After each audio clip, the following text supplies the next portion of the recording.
Buenas tardes. Hoy vamos a hablar de lo que son las fracturas distales del húmero.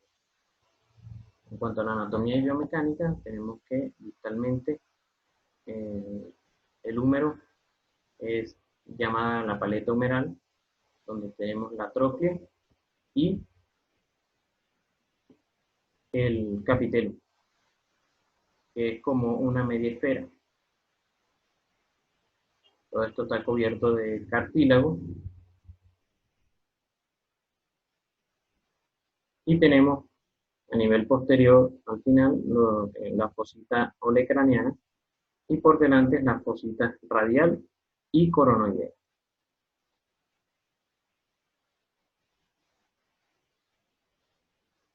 Tenemos los epicóndilos, que es la epitróclea a nivel medial y el epicóndilo a nivel lateral, igual que las crestas supracondilia lateral y medial.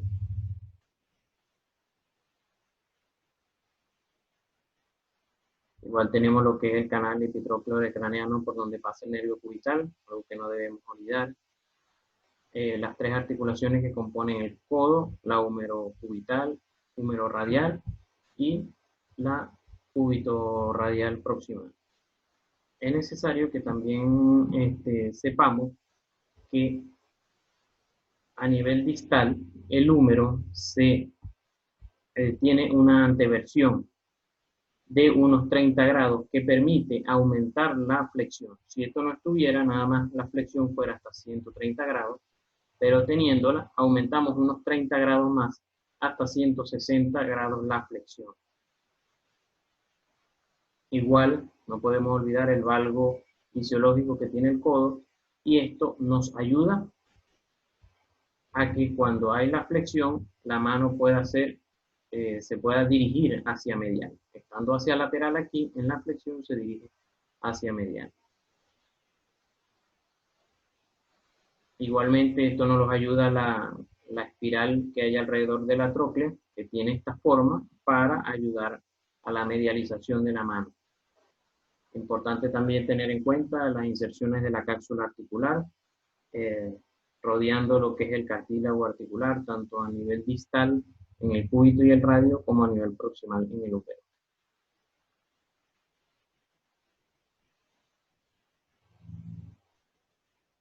Recordar lo importante entonces que es la flexoextensión con la articulación húmero cubital, lo que es la tróclea, la importancia de la tróclea para esto, y que obviamente cuando tratamos este tipo de fracturas debemos reconstruirlo de una manera anatómica. Mientras menos anatómica quede, va a limitar la flexoextensión. No solamente la parte de la tróclea, sino también la parte del capitelum con el radio. Entonces vemos cómo el radio encaja con la esfera, la mitad de la esfera que es el capitelum, tiene su bisel radial, y que eso encaja con lo que es la parte lateral de la tróclea.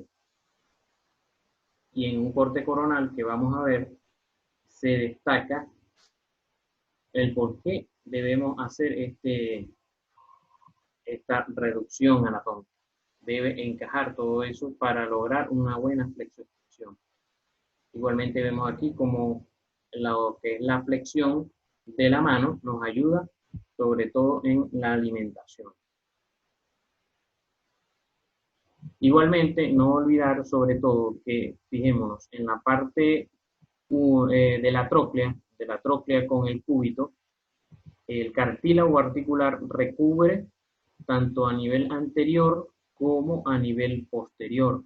En cambio, el cartílago articular del capitelum no sobrepasa hacia la parte posterior, porque el radio solamente se articula con él por delante y hacia abajo, pero no llega hacia atrás. Y eso es importante cuando vamos a decidir las placas, la posición de las placas. Vemos que entonces la colocación de la placa a nivel lateral puede ser tanto lateralmente como a nivel posterior, sin el peligro de que estemos bloqueando el radio porque el radio no llega hasta nivel posterior.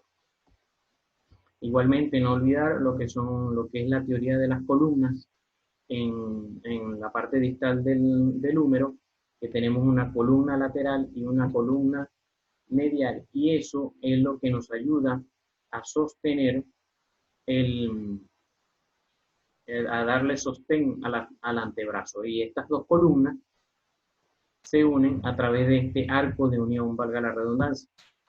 Entonces es importante tener en cuenta estas dos columnas, la medial y lateral, que son las que debemos reconstruir, y que esta parte que normalmente en esta parte va a haber normalmente conminución, que esto sea fijado a esas columnas. En cuanto a la etiología, tenemos que son el 0.5% de todas las fracturas en el cuerpo, y la mayoría, por lo menos el 50% son de tipo C, es decir, que afectan las dos columnas y son interarticulares. Igualmente, en la mayoría el mecanismo de producción es una carga axial con el codo con más de 90 grados, con menos de 90 grados de flexión. Si hay más de 90 grados de flexión, se dice que se producen más que todo son en fracturas de olecrano.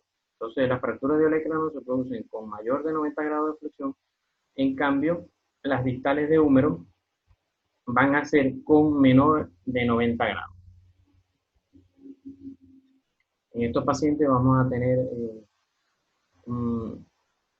signos y síntomas, dolor intenso, lo vamos a ver con mucha deformidad, crepitación, y nunca olvidar la evaluación neurovascular, porque por aquí pasan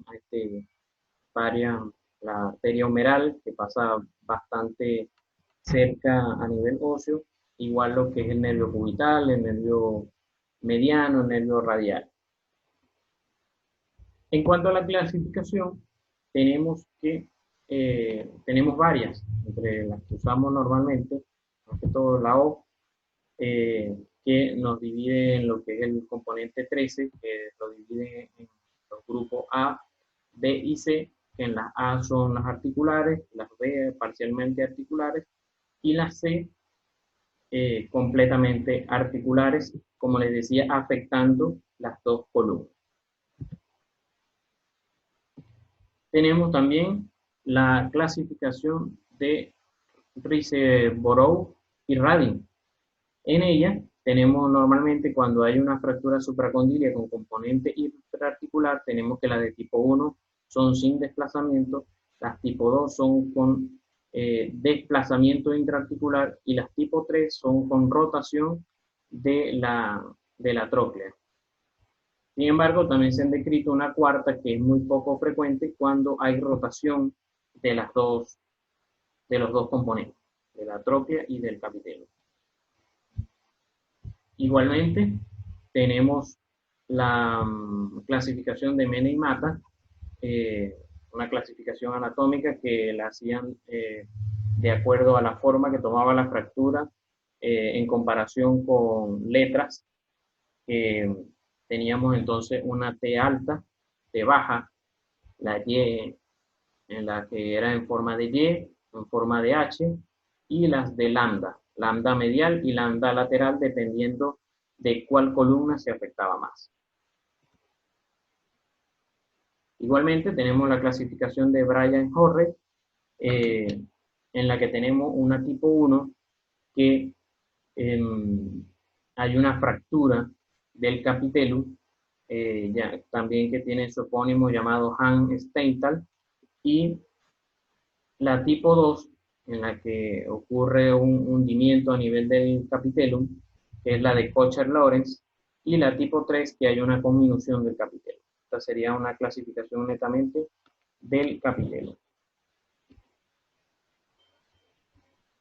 Ya entrando como tal al tratamiento de este tipo de fracturas, tenemos la primera, siempre el tratamiento conservador, que era lo primero que se usaba antes, en los años 60, en los años 70, porque eran fracturas para ese tiempo bastante complicadas, que costaba reducir. Por lo tanto, entonces dejaban al paciente con tratamiento conservador, con yeso brachiopalmar y dejaban lo que llamaban en ese tiempo un saco de hueso. Todo eso consolidara solo y ver después con terapia hasta cuánto el paciente podía lograr la flexión.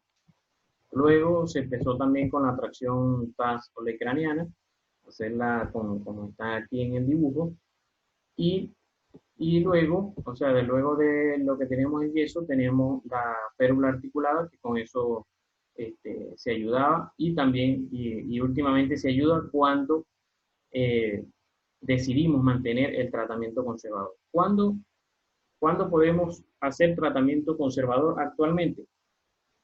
Cuando hay fragmentos pequeños, fragmentos por avulsión que no estén desplazados y también dependiendo de la edad y las comorbilidades del paciente que le impidan llevar a quirófano. Normalmente estas fracturas en los ancianos son conminutas y entonces por lo tanto van a necesitar un tiempo quirúrgico mayor, necesitan por lo tanto anestesia general, entonces todo eso va a condicionar en que decidamos o no el tratamiento quirúrgico. Nunca olvidar una buena planificación preoperatoria en cuanto a si vamos a colocar la placa, los tornillos, si vamos a colocar alambres y también no olvidar el abordaje. Si vamos a hacer un abordaje, una osteotomía de Chevron, también tomar en cuenta eso en la planificación. Entonces voy a ir hablando, voy a hablar de los abordajes y de una vez voy hablando del tratamiento. Entonces, en este caso, tenemos lo que es la incisión posterior, porque en la incisión posterior tenemos varios abordajes que podemos hacer a través de la incisión posterior, que es la que más frecuente usamos. En esta incisión posterior, bueno, tenemos las diferentes indicaciones de la fijación del húmero distal, de cuerpos libres, pseudoartrosis o lesiones del radial o cubital.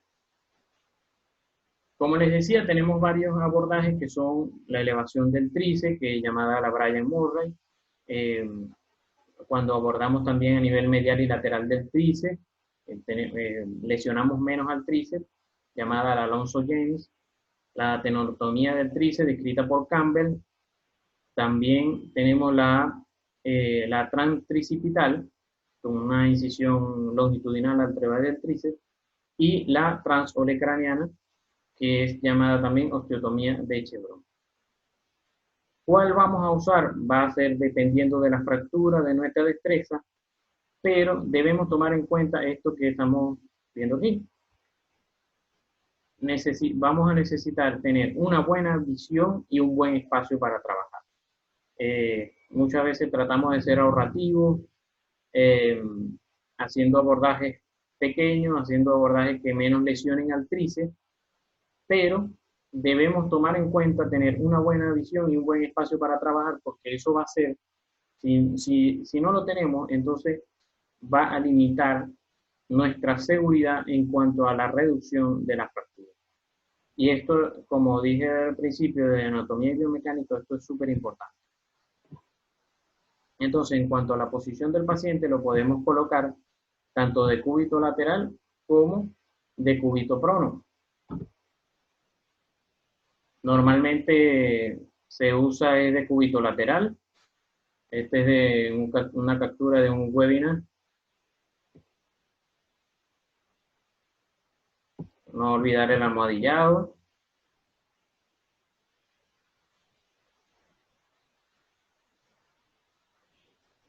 Que se llegue hasta los 90 grados de flexión. Es lo importante, que podamos sobrepasar los 90 grados de flexión. Entonces, como les decía, en cuanto a la incisión como tal, siempre va a ser la misma. Los libros describen una incisión, hay libros que describen una incisión longitudinal completamente. Últimamente se ha descrito una incisión curviada hacia radial con base cubital. Esto es sobre todo para que el sitio de pollo del olecranon, después en el paciente, no interrumpa con la cicatrización, no moleste posteriormente. Luego tenemos, no olvidar, obviamente, la referencia del nervio radial, hacer una referencia, eh, se describe una disección de 6-7 centímetros del cubital para que tenga una buena movilidad y no interrumpa nuestro trabajo y no lo tengamos que lesionar.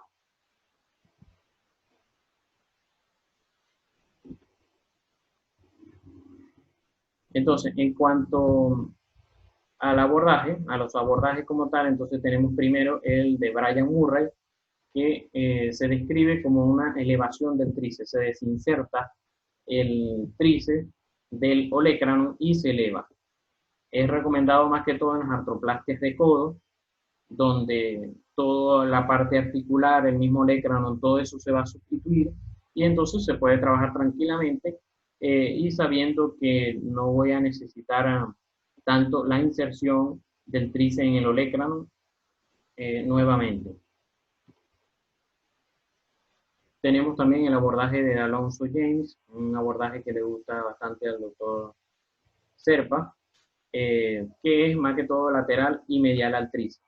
Hacemos los abordajes, hacemos la localización del cubital y hacemos un abordaje medial y lateral y movilizamos el tríceps envolviéndolo, puede ser en una compresa húmeda, y entonces uno de los ayudantes va a estar movilizándolo de acuerdo a lo que va a ir trabajando el cirujano. Un paciente que me tocó durante el posgrado con el doctor Javier Hernández, en la que nos llegó con una fractura supracondilia de húmero izquierdo, se cayó de 2 metros de altura, y bueno, así como nos lo trajeron, lo vestimos y lo llevamos a quirófano.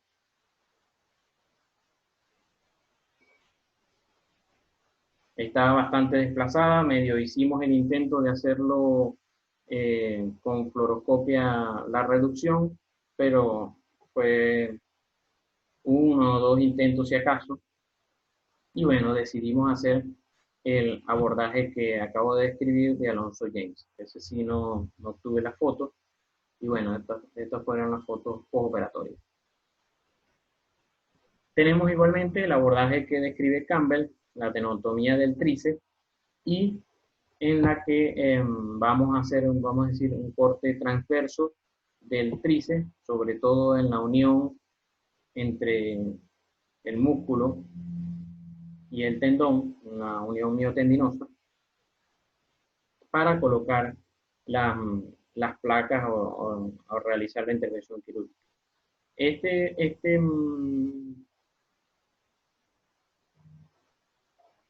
Este abordaje se describe más que todo, lo menciona que se debería usar en pacientes de edad avanzada, eh, ya que describe él producirle, hacer la osteotomía de Chevron va a producir más trauma en el codo y entonces va a retardar más la consolidación.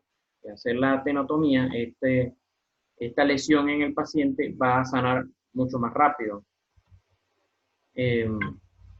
Y de hecho, este es un paciente que tuve en el 2018 con una fractura bastante distal, supracondilia bastante distal, en la que hicimos una tenotomía y se le colocó un doble plaqueado anatómico distal para el húmero. Sin embargo, como vemos aquí, la parte distal, que era la más importante, fue insuficiente. No hicimos, no coloqué unos tornillos más largos como debiera, y entonces obviamente el paciente también resultó que se cayó 3 semanas después, y entonces hubo un aflojamiento del material, con una pérdida completa de la intervención quirúrgica. Además, por supuesto, todo esto llevó a una infección de piel y partes blandas, que posteriormente se decidió retirar todo el material y fijarlo con un tutoro. Colocó un tutoro con alambre. Luego el paciente no continuó, no quiso seguir con el tratamiento y bueno, no supe posteriormente de él. Tenemos igualmente, entonces, como lo mencioné con este paciente, el doble plaqueado distal de húmero, que ya últimamente ya son placas bloqueadas, que vienen premoldeadas y vienen sobre todo para colocar una placa radial para colocarla a nivel posterior y una placa medial para colocarla a nivel de la cresta supracondígena. Aquí tenemos varias cosas que tenemos que tener cuidado, varios trucos, que son la movilización de este fragmento distal, que muchas veces es muy pequeño, estamos viéndolo a nivel posterior, y entonces lo podemos anclar con un alambre de Kirchner y movilizarlo, hacerle palanca, como dice el libro, como si fuera un joystick. Y entonces con eso movilizarlo y ayudar a la reducción. Después de tenerlo reducido, haciendo la movilización con este alambre, pasar otros alambres que mantengan la reducción. Tenemos igualmente lo que es la fijación externa con tutores. La fijación externa con tutores, lo complicado de colocar un tutor en el codo es los diferentes peligros que hay, sobre todo a nivel distal. Recuerden que el radial viene de pasar de posterior a anterior y el cubital viene pasando de anterior hacia posterior, este que tenemos aquí, y por delante va pasando a anterior y medial la arteria y el nervio cubital. Entonces, los pines proximales los vamos a colocar lo más proximal posible, evitando lesionar al nervio radial, y los pines distales se van a fijar a lo que es el cúbito. Recordemos que el cúbito es el eje del antebrazo. En estos pacientes lo vamos a hacer cuando hay daño severo de las partes blandas o cuando está inestable hemodinámicamente y no podamos hacer, como ya mencioné anteriormente, lo largo que es una intervención de este tipo. Tenemos igualmente el abordaje transprecipital, que hacemos una incisión, como decía, longitudinal al tríceps. En esta foto estamos señalando el nervio cubital, pero aquí al final de la intervención está que hicimos el abordaje al tríceps a nivel longitudinal. Fue en este paciente con una fractura supracondílea de húmero derecho y que se le colocó una placa doble plaqueado de reconstrucción.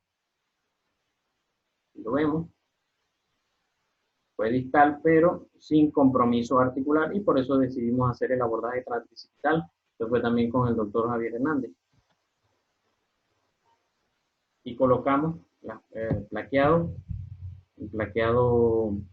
a nivel cubital, más largo, y el radial, que fue posterior, un poco más corto. Y esta es una de las cosas que debemos tener en cuenta, realizar colocar las placas a diferente tamaño. Está descrito, si los colocamos al mismo nivel, colocamos al mismo nivel, en este punto donde están las dos placas va a haber fuerzas que pueden en algún momento hacer una fractura alrededor del implante, una fractura perimplante, y entonces vamos a tener obviamente mucho mayor problema. Por eso es que debemos siempre colocar las placas a diferente altura, sobre todo unos 2 orificios aproximadamente de distancia. ¿Cuál placa vamos a colocar más larga? Que si es la medial, que si es la posterior, es decir, si es la cubital o si es la radial, la que vamos a decidir más larga es la columna que esté más complicada. Esa es la que vamos a decidir más larga. Pero eso es lo que se describe en cuanto a la elección de la altura de la placa. Igualmente tenemos este paciente con que tuvo una fractura abierta 3A de supra e intercondilia de húmero derecho y que vemos que la intervención quirúrgica fue un doble plaqueado, pero combinamos una placa de reconstrucción con una placa tercio de caña. Esto fue en el servicio, no lo hice yo, pero la tomé prestada. Igual se hizo la disección del cubital, colocó allí la placa posterior, aquí están las placas, los cortes de la tomografía, y bueno, se colocó la placa de reconstrucción y la tercio de caña. Que como decía, está descrita también la fijación con placas de reconstrucción, sobre todo en fracturas que son metafisiarias simples, cuando hay otras lesiones en el mismo miembro, y o también están descritas con fracturas patológicas. Están descritas por la O, como acabo de decir, sobre todo en fracturas que son simples, metafisiarias simples. O igualmente la podemos hacer con fracturas metafisiarias conminutas, pero obviamente vamos a tener un plaqueado más largo. El último abordaje de la incisión posterior tenemos la osteotomía de Chevron, en la que vamos a primero señalar con el bisturí, hacer la tenotomía, hacer la desinserción un poquito aquí del tríceps, hacer el señalamiento para la osteotomía, tratar de no hacer la osteotomía de una manera recta, sino en B, para que cuando hagamos la reducción pueda encajar y pueda ser más estable la reducción. Está descrito que debemos siempre hacerlo primero con una sierra oscilante, y luego vamos a culminar en la parte articular con unos escoplos bastante delgados. Si la reducción no la vamos a hacer con alambres, sino con tornillos, sino con un solo tornillo largo, entonces debemos hacer la perforación antes de hacer la osteotomía, para que eso nos ayude al encaje del tornillo, sobre todo cuando si hacemos la perforación después, entonces va a ser complicado perforar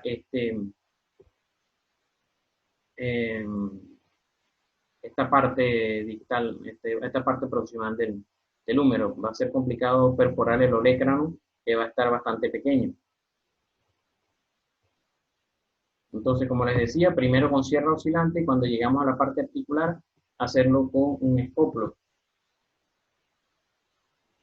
Luego, entonces, allí sí vamos a tener una visualización completa de la parte articular, y entonces es cuando vamos a ver el desastre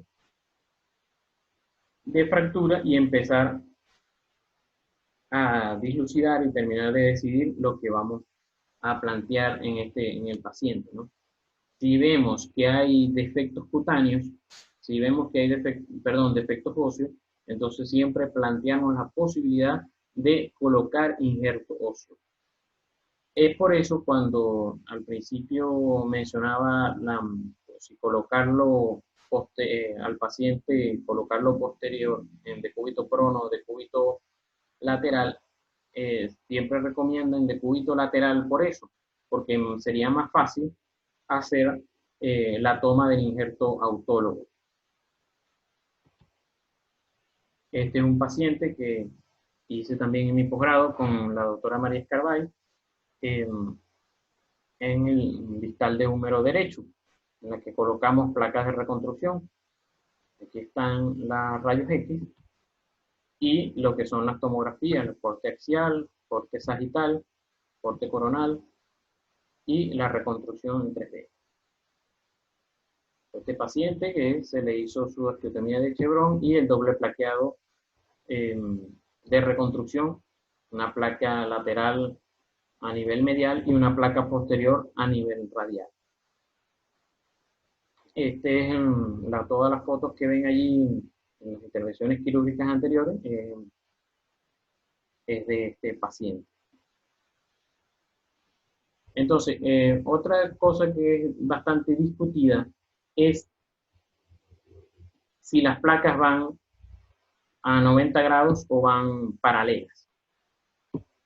Entonces, si al principio se planteaba, siempre era colocarlas a nivel paralelas, en la cresta supracondilia medial y en la cresta supracondilia lateral. Pero luego se empezó a investigar, a colocarlas en 90 grados. Esta placa a nivel, como decía, la medial es la que va a ir en la cresta y la lateral es la que vamos a colocar a nivel posterior, ya que el capitellum, en la parte del capitellum, el cartílago articular no llega hasta el nivel posterior. Como decía, describiendo la intervención quirúrgica como tal en cuanto a este doble plaqueado, entonces la parte lateral a nivel medial, la placa que vamos a colocar lateral va a ser la medial y a nivel posterior va a ser la del radio, porque el radio no va a llegar hasta el nivel posterior. Nos vamos a ayudar con el alambre de Kirchner para hacer el joystick y luego una reducción a nivel distal con todos los alambres. Luego que tenemos reducido todos los fragmentos, entonces colocar el plaqueado. Colocando, podemos reducir con alambres y entonces ayudarnos también con tornillos que hagan de compresión interfragmentaria, que hagan la compresión a nivel distal sin que estén unidos a la placa. O sea, es una de las opciones que podemos tener. Lo que describen también es que muchas veces vemos que hay un defecto, un defecto corto, un defecto pequeño, y de todas maneras pasamos el tornillo. Esto va a hacer que si no está el fragmento que falta, entonces se va a cortar, en este caso, la tróclea. Si se acorta la tróclea, como vimos al principio en anatomía y biomecánica, eso va a quedar inestable porque ellos, lo que es la tróclea con el olecrano, se articulan de una manera que no permite que no haya conminución, es decir, que si hay conminución, si hay algún escalón, va a hacer que la articulación sea inestable. Entonces, por ello, siempre debemos colocar lo que falta. Y si es necesario colocar injerto óseo, debemos buscarlo.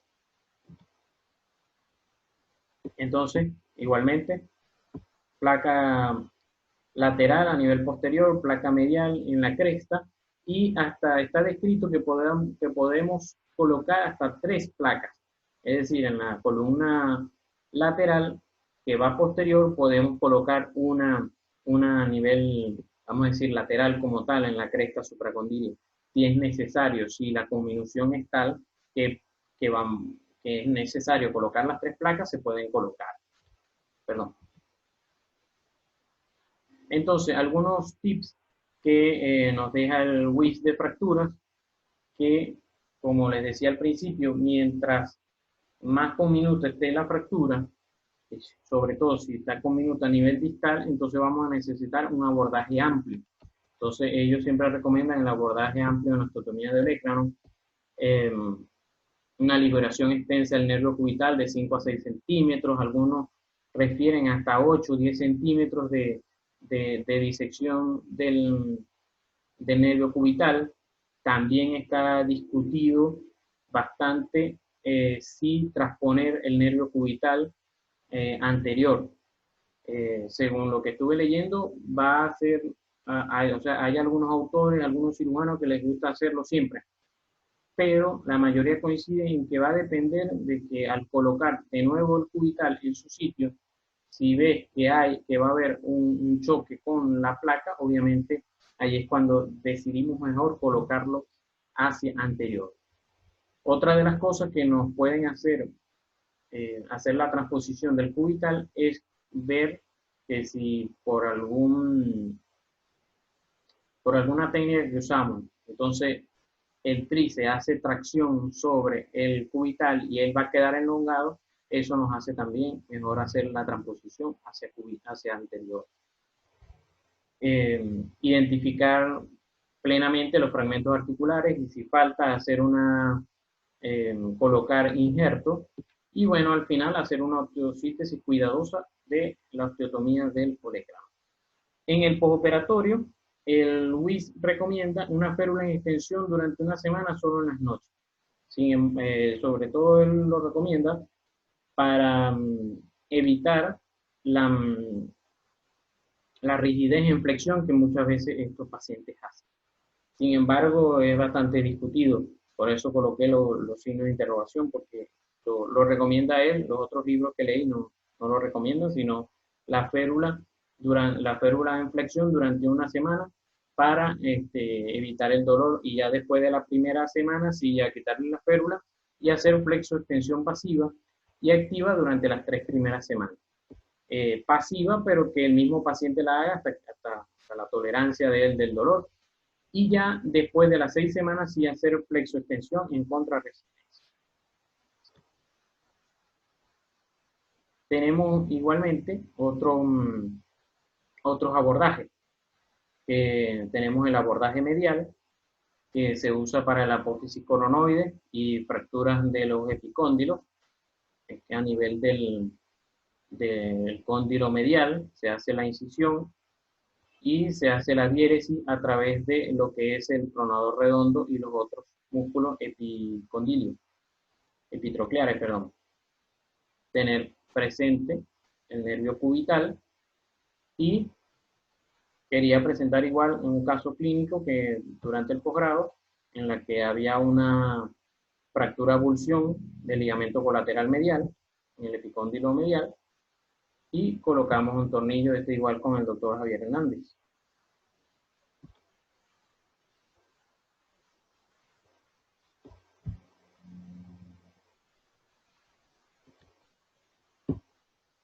Entonces, bueno, la O describe que podemos hacer osteosíntesis mínima para estas fracturas.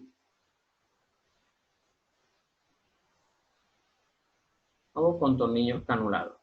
Igualmente, cuando hay fracturas de capitellum solamente, entonces nos vamos a valer más que todo de lo que son los tornillos de Eber, que son tornillos que permiten que pasen a través del cartílago articular y no quedan encima del cartílago articular.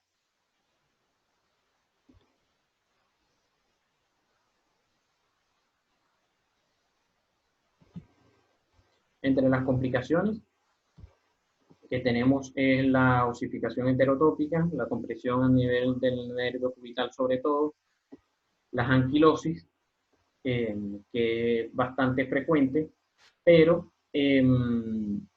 debemos mantener sobre todo la parte funcional del paciente. Los rangos articulares funcionales son entre 30 y 110 grados. 30, 110, 120 grados. Si logramos que el paciente logre una extensión hasta 30 grados y una flexión hasta 110, 120, es bastante funcional para lo que él va a usar el codo. Otras complicaciones como la pseudoartrosis y una lesión vascular, que son mucho menos frecuentes. Por último, quería entonces hacer la discusión en cuanto a la colocación de las placas, si es válido la colocación paralela o la ortogonal. Últimamente se han hecho varios estudios, estuve buscando, del 2015 se hizo en 20 cadáveres y se hizo la prueba cuál sistema resistía más y se llegó a la conclusión que los dos sistemas igualmente eran válidos, tenían la misma resistencia. bien colocados, por supuesto. Igualmente, este otro trabajo del 2019, en el que hicieron un metaanálisis de 20 estudios aproximadamente, que buscaron cuál era el mejor resultado entre todos esos 20 estudios que eh, han investigado sobre el sistema ortogonal y paralelo, y igualmente se encontró que no hay ninguna diferencia significativa entre estos dos métodos. Sin embargo, ellos hallaron que la consolidación era más rápida con el, con el sistema paralelo. Eso fue lo único que ellos hallaron. Hace como un año estuve en un webinar de la O, que ellos mencionaron también la disposición de las placas en 120 grados. Sin embargo, no hicieron muchos detalles, y investigué si había trabajo sobre eso, y de verdad que no encontré en la investigación que hice. De todas maneras, lo dejo por allí para que lo tengan en cuenta y lo podamos investigar. La bibliografía consultada. Y bueno, muchas gracias.